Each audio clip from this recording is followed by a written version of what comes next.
À la veille de l'arrivée du sénateur Jean-Pierre Bemba en République démocratique du Congo, le président Jean-Claude Katende de l'Azado vient de lancer une campagne via son compte Twitter intitulée « Pas de vote pour les seigneurs de guerre ». Pour lui, les actions consistent à publier les noms des personnes impliquées dans la rébellion en RDC, qui sont candidats présidents ou députés. Dans son entendement, c'est le fait aussi de renouveler la classe politique congolaise. Reste maintenant à identifier les seigneurs de guerre privés d'éligibilité. Déjà bien avant, la chaîne belge RTBF a réalisé cette vidéo qui parle de la face cachée d'un seigneur de guerre.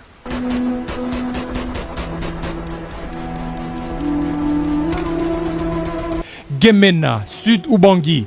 Ici, la population victime des affres de la guerre des troupes de Bemba n'a pas apprécié l'acquittement de leurs bourreaux par la Cour pénale internationale et en donne les raisons.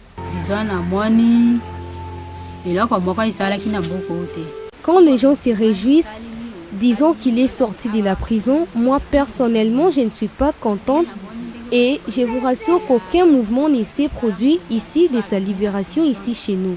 Peut-être que les gens se réjouissent ailleurs, mais ici chez nous, rien n'a changé. Nous sommes comme nous avons été toujours avant. Et nous ne sommes pas contents de sa libération ici. Lorsque j'étais plus jeune, quand je faisais le ménage, les soldats s'introduisaient dans la maison et me violaient.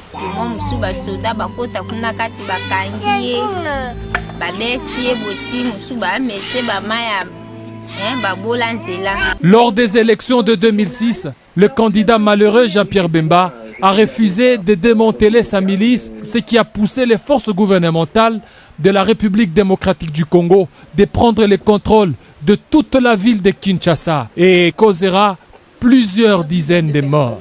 Dans l'ensemble, nous sommes rendus compte qu'il y a plus ou moins 150 morts, mais essentiellement, il y a une 80aine de blessés graves. Entre-temps, le gouvernement congolais avait lancé à l'époque un mandat d'arrêt contre Jean-Pierre Bemba pour haute trahison. Candidat malheureux face au président Kabila, il s'est réfugié dans l'ambassade d'Afrique du Sud. Un mandat d'arrêt vient d'être lancé à son encontre pour haute trahison. Les élections en République démocratique du Congo doivent être une occasion de fête de joie et non de règlement des comptes ni de guerre.